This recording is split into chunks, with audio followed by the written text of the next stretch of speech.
பார்வை ஒண்ணுதான் வார்த்தை ஒண்ணுதான் பைசல் செய்யுது வழக்குகளை சுற்றி எறியும் எந்த நெருப்பும் தொட்டதுண்டு உன்னை சுட்டதில்லை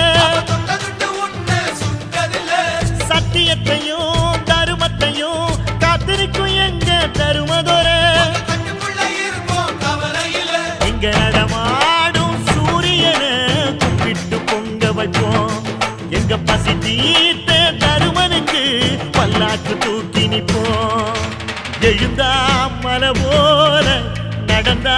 நதி போல அந்த ஆகாயம் போல எண்ணாம கொடுக்கும் சொன்னான மனசு இருக்கும் என்று மூடாத கோயில் முன்வாசல் கதவு எப்போதும் திறந்திருக்கும் அந்த வெட்டருவாம் மீசைக்குத்தான் எட்டூரும் பணிஞ்சிருக்கும் அவ தொட்டு தந்த நெல்லுமணி முப்போகம் விளைஞ்சிருக்கும்